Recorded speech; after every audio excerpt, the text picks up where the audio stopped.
नमस्कार मेरे प्रिय साथियों, आप सभी का हायर एजुकेशन वर्ल्ड चैनल के बड़े ही भारी मन से बहुत-बहुत स्वागत है। आप कहेंगे आखिर ऐसा क्या हो गया कि आज मैं आप सभी का भारी मन से स्वागत कर रहा हूँ? एक्चुअल में इस नियुक्ति प्रक्रिया में एक बहुत ही बड़े लेवल का फर्जीवाड़ा नज़र आ रहा है। बिहार असिस्टेंट प्रोफ़ेसर की नियुक्ति प्रक्रिया में जिसके बारे में अभी तक यह कहा जा रहा था कि हाँ, कुछ-कुछ तकनीकी त्रुटियाँ हो रही हैं, लेकिन अब इसे स्पष्ट रूप से अगर इसे बड़े लेवल का फर्जीवाड़ा न कहा जाए, तो क्या कहा जाए? आप खुद ही इस वीडियो के आखिर में विचार करिएगा, सोचिएगा।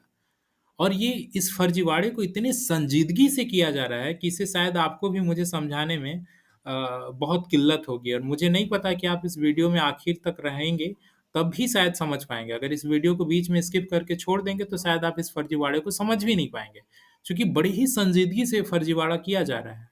तो चलिए मेरी कोशिश होगी कि हर पहलू को आपको समझा सकूँ। देखिए, इस नियुक्ति प्रक्रिया में शुरुआती दौर में आपको यह जानकारी होगी कि इस नियुक्ति प्रक्रिया में अभ्यर्थी को कुछ भी नहीं पता चलता था। शुरुआती दौर से लेकर के लगभग 28-29 विषय तक अभ्यर्थियों को उनका स्कोर बिल्कुल भी नहीं पता चलता था। अगर उन्हें अपना स्कोर जानना है, तो उन्हें आरटीआई करना होता था और रिजल्ट प्रकाशन के बाद भी उस कैटेगरी में कट ऑफ कितना जारी हुआ है, कितने नंबर पे किस अभ्यर्थी का चयन हुआ, यह कुछ भी नहीं पता चलता था। कट ऑफ स्कोर भी नहीं पता चलता था कि सेलेक्टेड कैटेगरी में उस कैटेगरी का कट ऑफ स्कोर क्या है उस विषय में, कुछ भी नहीं पता चलता था। लेकिन हायर एजुकेशन वर्ल्ड चैनल ने एपीआई स्कोर जारी करने के संबंध में कोर्ट केस किया। आखिरकार उस कोर्ट केस में हायर एजुकेशन वर्ल्ड चैनल हार गया क्योंकि कोर्ट ने यह आदेश दिया कि आपको सूचनाएँ आरटीआई के ही द्वारा माँग करके जारी करनी होगी। हम उस पे तो कमेंट नहीं करेंगे, लेकिन एक चीज़ ये अच्छी बात ये हुई कि उस कोर्ट केस के बाद से आयोग के द्वारा यहाँ पब्लिक डोमेन में तो नहीं, लेकिन अभ्यर्थी यहाँ पे अपना यूज़र आईडी और पासवर्ड डालते हैं और कैप्चा कोड डालते हैं, तो वो अपना स्कोर कार्ड देख पाते हैं। ये कब देख पाते हैं? जब उनके विषय में रिजल्ट प्रकाशन हो जाता है तब। यानी कि इंटरव्यू समाप्त हो जाता है और रिजल्ट प्रकाशित कर दिया जाता है तब। लेकिन दुर्भाग्य की बात ये है कि वो भी उन्हीं अभ्यर्थियों का स्कोर कार्ड केवल दिखाते हैं जिनका इन्होंने इंटरव्यू लिया है। जिनका इंटरव्यू नहीं लिया उसका स्कोर कार्ड तो ये दिखाते ही नहीं है। खैर एनीवे, तो कम से कम इतनी तो पारदर्शिता आई और अच्छी बात ये है कि अब कट ऑफ स्कोर भी ये दिखाने लगे हैं। यह भी नहीं दिखाया करते थे। इसके लिए भी हमने पर्सनली मेल किया, फ़ोन कॉल्स किया और आप सभी के सहयोग से ही ये कट ऑफ स्कोर भी अब दिखाने लगे हैं। लेकिन ये कब से दिखा रहे हैं? ये इकोनॉमिक्स विषय से दिखा रहे हैं। इससे पहले कैटेगरी में कट ऑफ स्कोर भी नहीं दिखाते थे कि जिन अभ्यर्थियों का चयन हुआ है उस कैटेगरी में कट ऑफ स्कोर क्या-क्या है। खैर, लेकिन एक फर्जीवाड़ा आपके समय पिछले ही वीडियो में मैंने दिखाया था, पिछले 2-3 वीडियो पीछे जाते हैं, तो आपने डॉक्टर शारदा वंदना का केस आपने देखा होगा, जो कि फ़िलॉसफ़ी विषय की अभ्यर्थी रहती हैं, जिनका चयन स्कोर जिस कैटेगरी में जिनका चयन हुआ है, उस चयन के मिनिमम स्कोर से भी उनका 4-5 नंबर या 3-4 नंबर अधिक था, लेकिन इसके बावजूद भी उनका चयन नहीं हुआ। उसे तकनीकी त्रुटि के नाम पे आयोग ने यह कह के पल्ला झाड़ लिया और बाद में कोरिजेंडम निकाल करके उनका रिजल्ट प्रकाशित कर दिया। लेकिन वो भी तब कैसे जब शारदा वंदना के बारे में हायर एजुकेशन बोर्ड चैनल ने मुखरता से वीडियो दिखाया और उसे बहुत ज़्यादा हाइलाइट किया गया। और सौभाग्य से शारदा वंदना जी चीफ एडिटर हैं हिंदुस्तान न्यूज़ की, तो वो एक बड़ी शख्स थीं, इस वजह से उनका तो आपने पब्लिक डोमेन में ला दिया। लेकिन ऐसे भी बहुत सारे अभ्यर्थी हैं जिनका कि आप बहुत सारी ऐसी सूचनाएँ जो गुप्त रख रहे थे। तो शारदा वंदना के केस के बाद से एक घटनाक्रम हुआ कि अभ्यर्थी जागृत हो गए। सभी अभ्यर्थी जागरूक हो गए। तो एक कहानी आती है साहित्य विषय में। अब साहित्य विषय से ही आपको पता चलेगा किस लेवल का फर्जीवाड़ा हो रहा है। जो कैटेगरी में जिस कैटेगरी में अभ्यर्थी का चयन होना चाहिए, उस कैटेगरी के अंतिम अभ्यर्थी से भी 11 नंबर अभ्यर्थी का स्कोर अधिक है।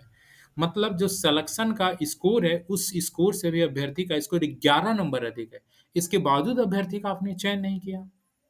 और ऐसा नहीं है कि अभ्यर्थी के चयन ना होने के पीछे कोई बहुत बड़ी त्रुटि थी, कुछ भी त्रुटि नहीं थी। और भी बहुत सारे फर्जीवाड़े हैं, आपको 2-3 विषय में कई फर्जीवाड़े दिखाएँगे और ये फर्जीवाड़े तब नज़र आ रहे हैं जब मुश्किल से मात्र 1% से भी कम अभ्यर्थियों को उनके बारे में समझ सूचनाएँ मिल रही हैं। क्योंकि कितने ही अभ्यर्थी आरटीआई करते हैं, बहुत मुश्किल से। और विडंबना यह है कि आयोग जो इसके माध्यम से असिस्टेंट प्रोफ़ेसर की नियुक्ति प्रक्रिया चल रही है, इतना बड़ा आयोग जिसको कि आप ऑनलाइन आरटीआई नहीं कर सकते। ऑनलाइन आरटीआई होता तो हर व्यक्ति मोबाइल उठाता, आरटीआई कर देता। इनको आरटीआई आप कर पाएँगे तो ऑफ़लाइन ही आरटीआई कर पाएँगे। वो भी बड़ा पेचीदगी है। वैसे आरटीआई कैसे करते हैं, उसके संबंध में वीडियो ऑलरेडी बताया गया है। आप डिस्क्रिप्शन में जाएँगे तो उस वीडियो को देख पाएँगे। चलिए हम चलते हैं उस फर्जीवाड़े की ओर जिस फर्जीवाड़े का हम ज़िक्र कर रहे हैं। ठीक है? आप आखिर तक बने रहेंगे तभी शायद सभी पहलू को समझ पाएँगे क्योंकि इन्होंने फर्जीवाड़ा बड़े ही संजीदगी तरीके से किया है, ताकि समझ ही ना आ पाए। लेकिन हायर एजुकेशन वर्ल्ड चैनल बारीकी से उस पहलू को समझा। देखिए ये घटनाक्रम है साहित्य विषय की। पहला फर्जीवाड़ा आपको साहित्य विषय में दिखाते हैं। देखिए इसमें पहली जो लिस्ट जारी की जाती है 21 फरवरी 2023 को। ये पहली जो सूची होती है उसको औपबंधिक सूची बोलते हैं जिसमें कि यह दिखाया जाता है कि किस कैटेगरी में सॉरी समस्त अभ्यर्थियों का क्या-क्या स्थिति है, अगर वो एलिजिबल हैं या इनएलिजिबल हैं, तो या फिर कोई डॉक्यूमेंट उनके छूट गए हैं, तो उसकी सूची इसके माध्यम से पहली सूची के माध्यम से दर्शाई जाती है। ठीक है? ये देखिए ये यूनिवर्सिटी दिया है इत्तेफ़ाक से साहित्य विषय की पढ़ाई केवल कामेश्वर सिंह दरभंगा संस्कृत यूनिवर्सिटी में होती है। टोटल सीट कितनी थी? 31 सीट थी। ओके, अब चलिए इसमें जो पहली सूची निकलती है इसमें देखिए अच्छा एक चीज़ मज़ेदार बात ये देखिए मात्र 31 सीट है और समस्त अभ्यर्थी कुल कितने हैं? अगर समस्त अभ्यर्थी मात्र 288 अभ्यर्थी हैं, केवल 288 अभ्यर्थियों द्वारा आवेदन किया गया है। सोचिए 288 अभ्यर्थियों द्वारा आवेदन किया गया है, वैसी स्थिति में इतनी बड़ी चूक नज़र आ रही है, तो फिर बड़े-बड़े विषयों में ये क्या करते होंगे? वो भी तब जब पब्लिक डोमेन में तो चीज़ें डाली ही नहीं जा रही हैं। तो चलिए देखिए, इसमें पहली बार जब ये लिस्ट जारी करते हैं, तो इसमें इन्होंने कट ऑफ भी दिखाया है। ये याद रखिए यह कट ऑफ पहली लिस्ट का है, यह रिज़ल्ट प्रकाशन के बाद कट ऑफ लिस्ट नहीं जारी करते हैं। सब जगह कट ऑफ लिस्ट जारी करते हैं, इंटरव्यू के लिए बुलाते हैं तब भी कट ऑफ लिस्ट जारी करते हैं। लेकिन बड़े चालाकी से जब रिज़ल्ट प्रकाशित करते हैं तब कट ऑफ लिस्ट दिखाते ही नहीं हैं। चूँकि यह घटना बीसी कैटेगरी का है तो चलिए हम बीसी कैटेगरी को ही केंद्रित करते हैं। देखिए बीसी कैटेगरी में जो कट ऑफ है, ये 60 नंबर है, ठीक है? मतलब 60 नंबर इनका कट ऑफ बन रहा है। अब देखिए 60 क्या है? एक्यूआई स्कोर है अभ्यर्थी का। अब हम थोड़ा नीचे आते हैं तो देखिए जिस अभ्यर्थी का हम आपको दिखाना चाह रहे हैं वो पेज नंबर 9 पे है। ओके? पेज नंबर 9 पे जब हम आते हैं तो सीरियल नंबर 152 है, जिस अभ्यर्थी का यहाँ पे यूआईडी क्या है? आरएएम राम, जो कि अभ्यर्थी के शुरुआत नाम के 3 लेटर हैं और इसके बाद उसका डेट ऑफ बर्थ है 01031968 यानी 1/3/1968। ठीक है? इसमें देखिए प्रोविज़नली कि एलिजिबल किया गया और कहा जा रहा है कि subject to submission of original final PhD certificate because only notification of PhD awarded is submitted with application form. मतलब इनसे प्रोविज़नली एलिजिबल किन शर्तों के आधार पे पीएचडी का सर्टिफिकेट माँगा जा रहा है। बाकी देखिए यहाँ पे कुछ भी ज़िक्र नहीं है। ऐसा कुछ नहीं कहा जा रहा है कि आप इनएलिजिबल हैं या फिर ऐसा कुछ भी नहीं कहा जा रहा है। ठीक है? दूसरी लिस्ट जब जारी की जाती है तो देखिए दूसरी लिस्ट में भी यही सेम अभ्यर्थी ये दूसरी लिस्ट कब जारी की जाती है? देखिए दूसरी लिस्ट जारी की जाती है चलिए इसका भी हम थोड़ा-सा डेट देख लेते हैं। एक-एक घटना को आपको दिखा रहे हैं, थोड़ा सामान्य तरीके से आप धैर्य बना के रहिएगा। दूसरी लिस्ट देखिए 22/5/2024 को जारी की जाती है। आप कहेंगे पहली लिस्ट और दूसरी लिस्ट के बीच में इतना टाइम ड्यूरेशन क्यों होता है? एक्चुअल में घटनाक्रम ये होता है कि बीच में हो जाता है कोर्ट केस और कोर्ट केस की वजह से नियुक्ति प्रक्रिया पूरी रुकी रहती है लगभग 1 साल तक। और 1 साल के बाद जब शुरू होती है 22/5/2024 को, तो वो दूसरी लिस्ट जारी की जाती है। उसमें यह दिखाया जाता है कि जो-जो अभ्यर्थी जो-जो दस्तावेज़ दिए हुए थे, उनकी क्या स्थिति है, वास्तु स्थिति। ठीक उसी अभ्यर्थी की ओर हम आते हैं, ठीक है? तो यहाँ पे देखिए 78 नंबर पे सीरियल नंबर पे यहाँ पे देखिए समर्पित कागज़ात, प्रमाण पत्र के आलोक में आवेदन स्वीकृत। यानी कि अभ्यर्थी द्वारा जो प्रोविज़नली एलिजिबल किया गया था, पीएचडी सर्टिफ़िकेट वगैरह माँगने के आधार पे, इनको यहाँ पे स्वीकृत कर लिया जाता है प्रमाण पत्र के आधार पे। ओके? तीसरी लिस्ट देखिए जारी होती है। तीसरी लिस्ट ये क्या है देखिए ये मैंने आपको क्या बताया था कि ये आखिर-आखिर तक कट ऑफ जारी करते हैं, लेकिन रिज़ल्ट में कट ऑफ गायब कर देते हैं। देखिए तीसरी लिस्ट है, ये इंटरव्यू कॉल कर रहे हैं। ये इंटरव्यू देखिए कब बुलाते हैं 29/5/2024 को बुलाते हैं। ठीक है? 29/5/2024 को मतलब अपने आप को आखिर तक ईमानदार दिखा रहे हैं कि हम तो हर कैटेगरी का कट ऑफ दिखा रहे हैं। ये देखिए पिछड़ा वर्ग का यहाँ पे कट ऑफ 66 हो गया है। आप कहेंगे पहले तो 60 था, बाद में 66 क्यों हो गया? पहले 60 इसलिए था क्योंकि यहाँ पर सीटें जो थीं 7 थीं, ठीक है? 7 सीटें थीं। बाद में हुआ क्या कि रोस्टर रिवाइज़ होता है और रोस्टर रिवाइज़ होने के कारण इसमें सीटें शायद घट जाती हैं। तो घट जाती हैं तो ऑब्वियसली कि कट ऑफ भी थोड़ा ऊपर जाएगा। तो यहाँ पर कट ऑफ अब थोड़ा ऊपर चला जाता है, ठीक है? कट ऑफ ऊपर जाता है तो यहाँ पे अब आपको कट ऑफ कितना दिखाई दे रहा है? 66 दिखाई दे रहा है। और यहाँ पे समस्त अभ्यर्थियों का यहाँ पे यूआईडी नंबर है, ठीक है? इन अभ्यर्थी को जिनको बारे में मैंने आपको दिखाया था, यहाँ पे इनको इंटरव्यू कॉल भी आता है। अब उनका इंटरव्यू कॉल वाला मैंने यहाँ पे यूआईडी नंबर मार्किंग नहीं कर रखा है, वैसे इनका इसमें देखेंगे तो इंटरव्यू कॉल में भी कहीं न कहीं इनका नाम ज़िक्र है। ठीक है? क्योंकि अभ्यर्थी ने इंटरव्यू भी दिया है। चलिए, इंटरव्यू कॉल आता है, इसके बाद जब रिजल्ट प्रकाशित किया जाता है, तो अभ्यर्थी का रिजल्ट में नाम नहीं आता है। और यहाँ पे देखिए मज़ेदार बात, रिजल्ट में कट ऑफ स्कोर गायब कर देते हैं। आखिर-आखिर तक कट ऑफ दिखा रहे हैं, लेकिन रिजल्ट जब जारी किया जाता है, तो यहाँ पे कट ऑफ स्कोर गायब कर देते हैं। अभ्यर्थी किस कैटेगरी के थे? बीसी कैटेगरी के थे और देखिए बीसी में जिन 3 लोगों का चयन हुआ है, उसमें आरएएम नाम से जो अभ्यर्थी थे, देखिए किसी के भी नाम का 3 लेटर आरएएम नहीं है। ओके? अब देखते हैं अभ्यर्थी की वास्तु स्थिति क्या है? क्या सच में इसका स्कोर बहुत ज़्यादा था? जो अभ्यर्थी का चयन हुआ है, क्या उससे बहुत ज़्यादा रियल में था? चलिए उसकी ओर बढ़ते हैं। देखिए शारदा वंदना के केस के बाद होता क्या है कि अभ्यर्थी फिर ये आरटीआई माँगना शुरू करते हैं। इनके भी आँखों की पट्टी खुलती है कि क्या वास्तव में मेरे संग भी कुछ शारदा वंदना जैसा घटनाक्रम किया गया है? तो देखिए इस अभ्यर्थी का पहले थोड़ा-सा आप डिटेल्स देख लें। देखिए इस अभ्यर्थी के बारे में इनकी गोपनीयता का हनन हो या ना हो, इसलिए मैं इनकी कोई भी चीज़ों को छुपा नहीं रहा हूँ। ताकि ये सभी लोगों को स्पष्ट रूप से पता चले कि क्या-क्या किया जा रहा है आयोग में। देखिए ये अभ्यर्थी का जो नाम था रामानंद कुमार रमन था, ठीक है? रामानंद कुमार रमन देखिए और ये देखिए इनका डेट ऑफ बर्थ 1-3-1968 है। यहाँ पे स्पष्ट रूप से हो सकता है आपको थोड़ा विज़िबल ना हो क्योंकि ब्लर हो गया है। तो 1-3-1968 और ये रामानंद कुमार रमन थे। ओके? ये देखिए आप जब यूज़र आईडी और पासवर्ड डाल देंगे तो इसी इसी तरह आपका भी फॉर्म वहाँ पे ओपन हो जाएगा। दूसरा पे चलते हैं तो यहाँ पे देखिए यहाँ पे इनका कैटेगरी दे रखा है। ये देखिए यादव जाति से हैं, ठीक है? ये देखिए जब फॉर्म ये ओपन करते हैं तो यहाँ पे स्पष्ट रूप से इन्होंने फिल अप किया हुआ है यादव और यहाँ पे लगा रखा है backward caste BC category, okay? Yadav जाति से और बीसी कैटेगरी लगा रखा है। क्या हम देखते हैं कि क्या वास्तव में ये सच में यादव जाति से हैं या इन्होंने बस यूँ ही लगा रखा था? हम इनके कास्ट सर्टिफ़िकेट पे चलते हैं, वास्तव में क्या चीज़ है? ये देखिए कास्ट सर्टिफिकेट है, ओके? इसमें देखिए रामानंद कुमार रमन इनके पिता का नाम है, ओके? और यहाँ पे स्पष्ट रूप से मेंशन है, देखिए यहाँ पे आप आगे बढ़ते हैं तो ये मधेपुरा थाना से संबंधित हैं और ये देखिए यहाँ पे पिता इतने-इतने यादव पिछड़ा जाति का है, यानी यहाँ पे भी देखिए यादव जाति का ज़िक्र है, यानी कास्ट सर्टिफिकेट पे भी आप देख रहे हैं यहाँ पे यादव जाति का ज़िक्र है। ये भी कब बना था? ये समय रहते ही बना था 7 सितंबर 2020 को। ऐसा भी नहीं कि बहुत पहले का है, पुराना है, ये 7 सितंबर 2020 को। आपको मालूम होना चाहिए कि रिज़र्वेशन का लाभ केवल कास्ट सर्टिफ़िकेट के आधार पे नहीं मिलता है। वहाँ पर आपको एनसीएल भी लगाना होता है, नॉन क्रीमी लेयर, ओके? तो यहाँ पे जब एनसीएल की बात आती है, तो यहाँ पे देखिए अभ्यर्थी ने एनसीएल भी लगा रखा है। एनसीएल ये कब से लगा ये निवास प्रमाण पत्र है। एक चीज़ और देख लीजिए अभ्यर्थी बिहार के ही हैं। ओके, यहाँ पे स्पष्ट रूप से कि मधेपुरा जिला राज्य बिहार के अस्थायी निवासी। ये देखिए रामानंद कुमार रमन की बातें हो रही हैं। अब हम नीचे जब हम ये एनसीएल जिसकी मैं बात कर रहा था, क्रीमी लेयर रहित प्रमाण पत्र जिसे कहते हैं, देखिए अभ्यर्थी ने क्रीमी लेयर भी बनाया हुआ है और ये भी बहुत पुराना नहीं, ये भी 26 अगस्त 2020 का बनाया हुआ है। चूँकि फॉर्म तो 2020 में ही भरा गया था ना, तो अभ्यर्थी का ये देखिए 26 अगस्त 2020 का है। ये देखिए फॉर्म 10 की संख्या में, जो कि बिहार के फॉर्मेट में ही है, ऐसा भी नहीं है कि सेंट्रल गवर्नमेंट के फॉर्मेट में बनाया गया है। ये अभ्यर्थी देखिए स्पष्ट रूप से यहाँ पे एनसीएल भी लगा रखा है, आप देख पा रहे हैं, यही रामानंद कुमार रमण का ही भी ये एनसीएल है, ऐसा नहीं है कि दूसरे का है। ओके? एनसीएल बाज़ाब्ते इन्होंने बना रखा है।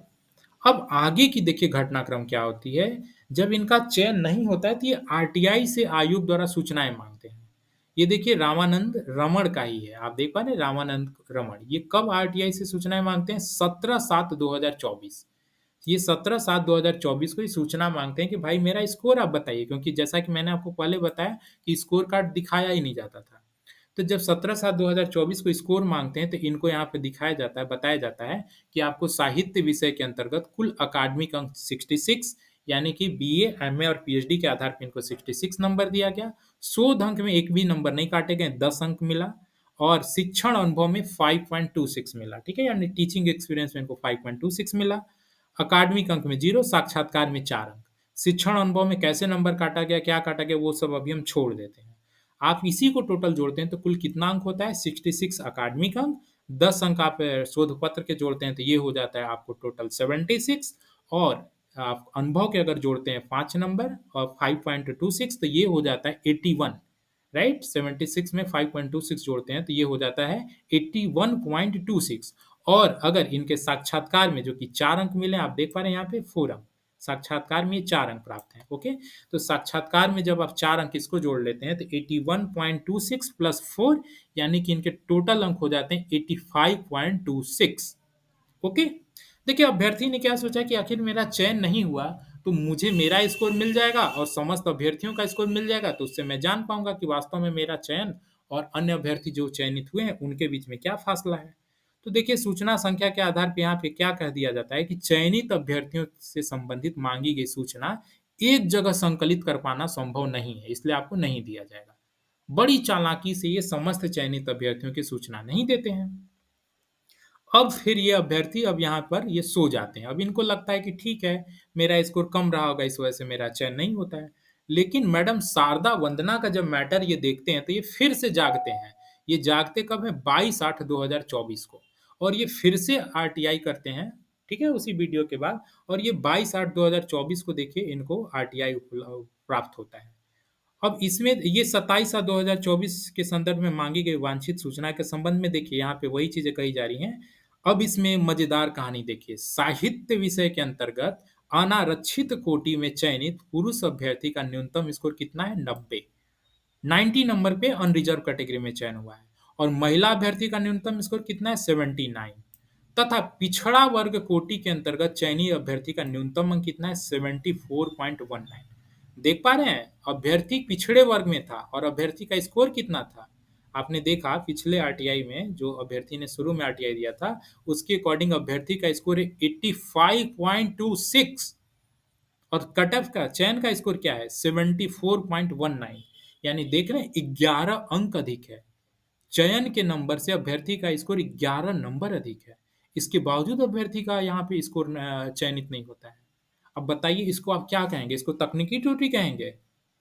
और यह तब पता चला जब अभ्यर्थी ने इतने पापड़ बेले, इतने आरटीआई किए और आप इतने पापड़ बेलने के बाद सूचनाएं दी तब जाकर के पता चला। इसको क्या कहेंगे? चयन के स्कोर से 11 नंबर अधिक होने के बावजूद भी अभ्यर्थी का आप चयन के लिस्ट में नाम नहीं शामिल कर रहे हैं, अभ्यर्थी अयोग्य आप घोषित कर देते हैं उसको। तो ये किस तरह का फर्जीवाड़ा है? ये फर्जीवाड़ा नहीं तो और इसे क्या कहेंगे? और एक चीज़ और मैं आपको दिखाना चाहता हूँ। देखिए जो औपबंधिक सूची है, इस औपबंधिक सूची में ऐसा नहीं है कि जो एनसीएल नहीं दे रहे थे उनको इनएलिजिबल। देखिए अगर एनसीएल या कुछ भी ऐसा रहता तो वो भी ये मेंशन करते हैं। ऊपर में देखिए ये अभ्यर्थी का मैंने जो पहला लिस्ट दिखाया था, इसी के ठीक ऊपर देखिए आगे बढ़ते हैं तो 144 नंबर पे देखिए क्या कहा जा रहा है? Eligible under unreserved. क्यों भाई अनरिजर्व्ड के अंतर्गत? क्योंकि NCL certificate is not submitted with application form. क्योंकि आपने एनसीएल सर्टिफिकेट फॉर्म के समय नहीं दिया हुआ था, इसलिए आप अनरिजर्व कैटेगरी में डाले जाते हैं। ठीक है, आपने तो अभ्यर्थी को यहाँ पर यह भी नहीं कहा है, जिसकी जिनकी बात हो रही है, जिन रामानंद कुमार रमन सर की बात हो रही है, उनके संबंध में तो आपने यह भी नहीं यहाँ पे कहा कि आपको अनरिजर्व में डाला जा रहा है। यानी आखिर आखिर तक आप भी मान के चलें कि यह अभ्यर्थी बीसी कैटेगरी में है। और क्या, ये तो देखिए अभ्यर्थी का फॉर्म भी मैंने आपको दिखाया, फॉर्म में भी सब कुछ है, बीसी कैटेगरी मेंशन है। फॉर्म में भी बीसी कैटेगरी मेंशन है, यहाँ पे यादव जाति मेंशन है और अभ्यर्थी ने देखिए प्रॉपर बीसी एनसीएल वगैरह सब लगा रखा है। और नहीं लगाता तो आप तो वहाँ पे लिख देते ना कि अभ्यर्थी ने एनसीएल नहीं लगाया इस वजह से इनको अनरिजर्व में डाला जा रहा है। तो 11 नंबर अधिक है, इसके बावजूद आप चयन नहीं कर रहे हैं। तो इससे हम क्या कहेंगे? ये फर्जीवाड़ा नहीं है तो क्या है? और इतने पापड़ बेलने के बाद एक अभ्यर्थी अपनी सूचना निकाल पाता है, उस पर से भी यह चीजें निकल के आती हैं। अच्छा, आपको भी आश्चर्य लगेगा कि आरटीआई जब टाइप हो रही होगी तब तो ऑफिसर की नजरों में यह सब चीजें गई होंगी, तो कैसे वो फिर इसमें सुधारते नहीं है?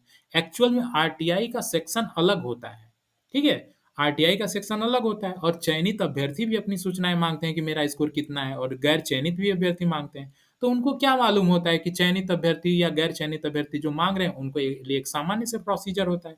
उनको लगता है कि हाँ ये सामान्य से मांग रहे हैं और वो इतना ध्यान देते नहीं है। तो देखिए यह चीजें हैं, आप देख पा रहे हैं ना कितना बड़ा फर्जीवाड़ा। मैंने जैसा कि आपको बताया कि एक स्तर के फर्जीवाड़े नहीं, बहुत सारे फर्जीवाड़े। चलिए आपको दूसरा फर्जीवाड़ा दिखाते हैं।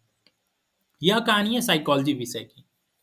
आप कहेंगे क्या हो रहा है? अच्छा, यह सब कैसे पता चला? यह सब मात्र आरटीआई से पता चल रहा है, अन्यथा अभ्यर्थी के बारे में तो कुछ पता ही नहीं चलेगा। अब अपने से कल्पना करिए कितने बड़े लेवल पे फर्जीवाड़ा चल रहा होगा। 11 नंबर अधिक लेकिन चयन नहीं। अब देखिए ये कहानी है साइकोलॉजी विषय की। साइकोलॉजी विषय में एक अभ्यर्थी है जिनका नाम है जितेंद्र कुमार। ठीक है? ये देखिए एएनएस कॉलेज जहानाबाद में पढ़ा रहे हैं और ये कब से पढ़ा रहे हैं? ये 1999 से पढ़ा रहे हैं। सोचिए ये आजकल से नहीं, ये 1999 से पढ़ा रहे हैं।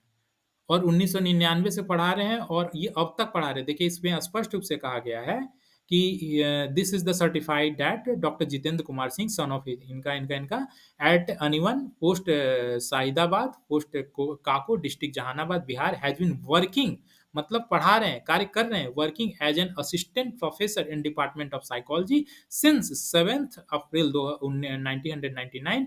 ही is very sincere to his work, he is a young man of active habits. Okay. और यहाँ पे देखिए इन्होंने प्रॉपर रजिस्ट्रार का सिग्नेचर करा रखा है और प्रिंसिपल का भी सिग्नेचर है। आपने तो यही कहा था कि रजिस्ट्रार का सिग्नेचर होना चाहिए, प्रिंसिपल का भी सिग्नेचर होना चाहिए। ठीक है, इन्होंने सब कुछ करा रखा है। और मजेदार बात यह है कि इनको एक्सपीरियंस का नंबर भी मिला है, लेकिन कैसे मिला है वह रोचकता है और वो फर्जीवाड़े की ओर इंगित कर रहा है। देखिएगा कैसे।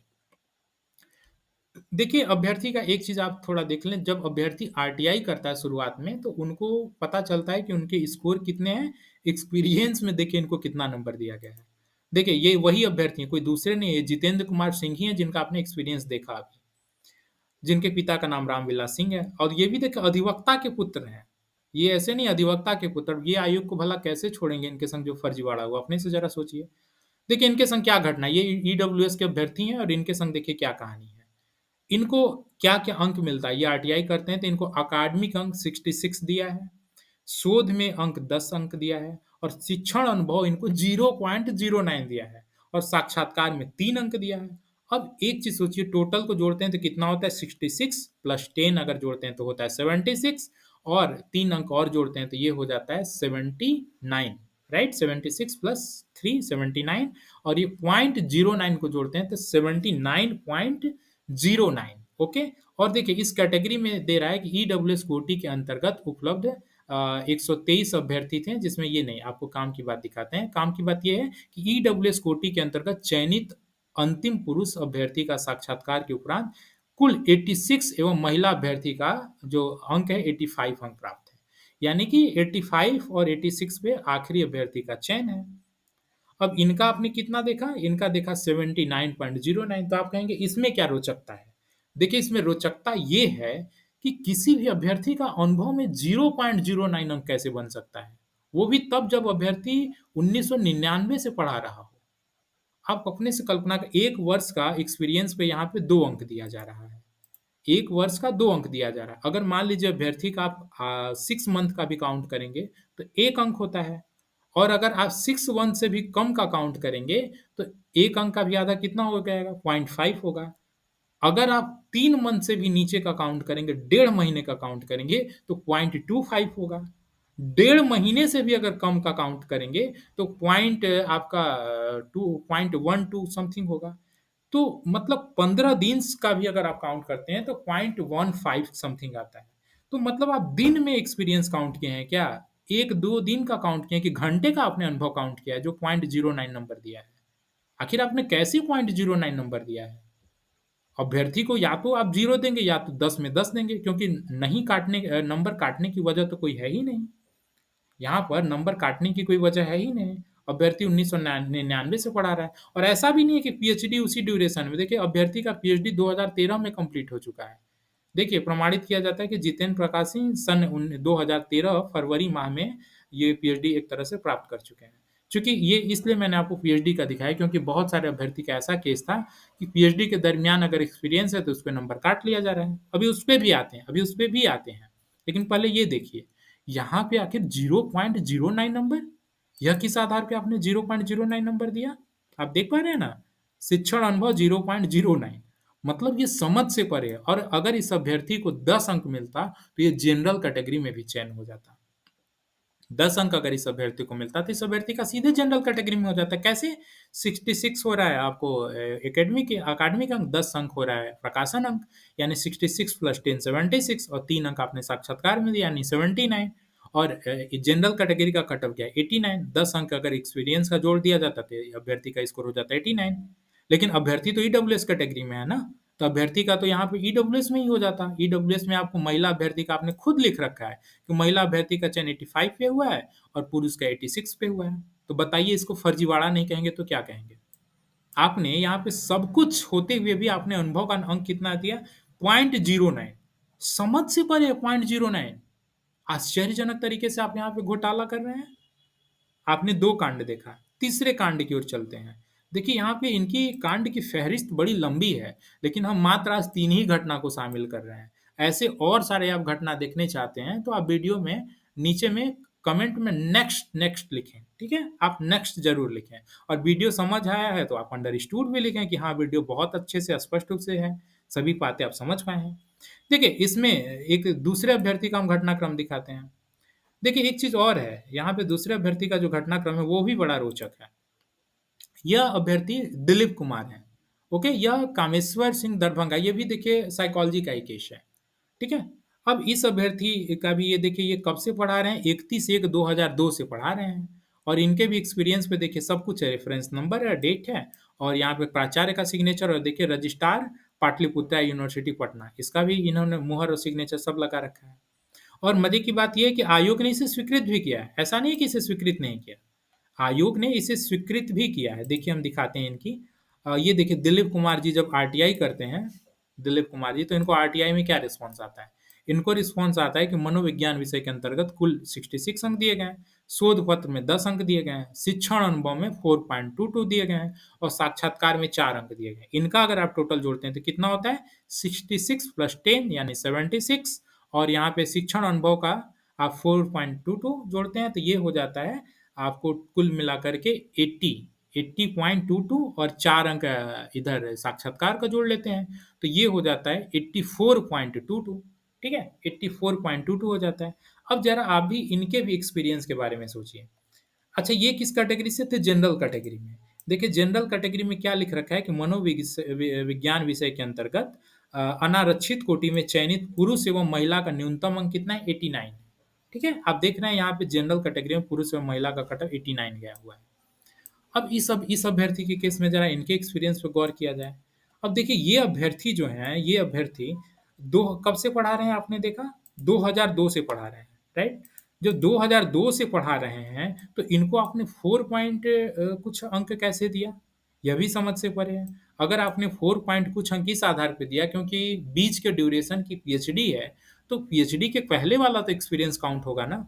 ऐसा तो होगा नहीं कि अभ्यर्थी 2002 से लेकर के 2020 तक वो पीएचडी कर रहा है। 2002 से लेकर के 2020 के बीच में एक अच्छी खासी अवधि है। लगभग आपको 18 वर्ष का समय है, तो 18 वर्ष तो पीएचडी में नहीं कमाया। एक क्लेम हो सकता है, जैसे आपने बहुत सारे अभ्यर्थियों का नंबर इस आधार पे काटा क्योंकि बीच में वो पीएचडी के ड्यूरेशन को आप नहीं मान रहे हैं, ठीक है? पीएचडी के ड्यूरेशन को नहीं मानेंगे, लेकिन पीएचडी के बाद को जब आप काउंट कर रहे हैं, उसी एक्सपीरियंस लेटर के आधार पे, तो पीएचडी के पहले का भी तो आप काउंट करेंगे और पीएचडी के पहले का जब काउंट करेंगे, तो टोटल अंक इनका कितना हो जाएगा? 10 अंक। और जब 10 अंक हो जाएगा, तो अभ्यर्थी तो जनरल कैटेगरी में ईज़ी वे में सेलेक्टेड हो जाएगा। तो आप ये कैसे कर रहे हैं? किस आधार पे कर रहे हैं? अब अपने से ज़रा सोचें, अगर यह अभ्यर्थी जो ये सब कोर्ट केस करने वाले हैं और यह चीज़ मैं और आपको बता दे रहा हूँ, यह सब मैं इन्हें भड़का नहीं रहा हूँ। एक चीज़ समझिए, इस वीडियो में यह मेरा कतई उद्देश्य नहीं है कि आपको किसी प्रकार का प्रोवोक किया जाए। बहुत सारे लोग ऐसा सोचते हैं कि मैं आयोग में हडल क्रिएट कर रहा हूँ। जी नहीं, ये हडल क्रिएट नहीं कर रहा हूँ। इससे कहीं न कहीं मेरी यह कोशिश है कि जितना अधिक से अधिक हो सके पारदर्शिता आए। आपने देखा ना कि जब 1% से भी कम सूचनाएँ मिल रही हैं, वैसे केस में देखिए अभ्यर्थियों के संग क्या-क्या हो रहा है। सिलेक्शन कैटेगरी से 10 अंक अधिक, 11 अंक अधिक है रामानंद कुमार रमन जी का। इसके बावजूद आपने चयन नहीं किया। अब बताइए, कोर्ट में क्या मुँह दिखाएँगे अगर ये अभ्यर्थी केस करने जाएँगे तो? और कर रहे हैं, जाएँगे क्या? ये अभ्यर्थी केस कर ही रहे हैं। अब किस मुँह से आप क्या मुँह दिखाएँगे? 11 नंबर अधिक है, इसके बावजूद आप चयन नहीं कर रहे हैं। अभ्यर्थी के पास सारे एविडेंसेस हैं, आप कैसे क्या कहेंगे कि ये एविडेंस नहीं है? तो ये बड़ी ही दुर्भाग्य की बात है कि ऐसी-ऐसी बड़ी-बड़ी चूक निकल के आ रही है। उम्मीद करते हैं कि आपके संग यह दुर्घटना ना हो, मेरी ईश्वर से यही प्रार्थना है। लेकिन चलिए देखते हैं आगे आखिर आयोग कहाँ तक सुधार करता है, क्या सुधार करता है। लेकिन यह बड़ा ही डिसअपॉइंटिंग है जिस तरह से यह सब घटनाएँ निकल के आई हैं। ख़ैर आखिर तक आप वीडियो को बने रहें इसके लिए बहुत-बहुत धन्यवाद और देखिए वीडियो को सर्कुलेट करें, अधिक से अधिक तक लोगों को पहुँचाएँ ताकि समस्त लोगों जानें कि क्या-क्या चीज़ें चल रही हैं आयोग में, राइट? और वीडियो पसंद आए तो लाइक भी करें, मेरा मोटिवेशन लेवल बना रहेगा तो आपके लिए आने स वाले समय में नेक्स्ट वीडियो जल्दी उपलब्ध होगा। और एक बात और, बहुत जल्द ही आयोग की वेबसाइट पे नए विषय की भी यहाँ पे सूची नज़र आने वाली है जिनके इंटरव्यू के लिए लिस्ट जारी करेंगे। ये सब अंदर-अंदर कर रहे हैं घोटालेबाज़ी या जो भी कर रहे हैं, लेकिन इंटरव्यू उसी गति से ले रहे हैं, इनके इंटरव्यू में कोई कमी नहीं आई है। वो उसी गति से इंटरव्यू लेते रहेंगे।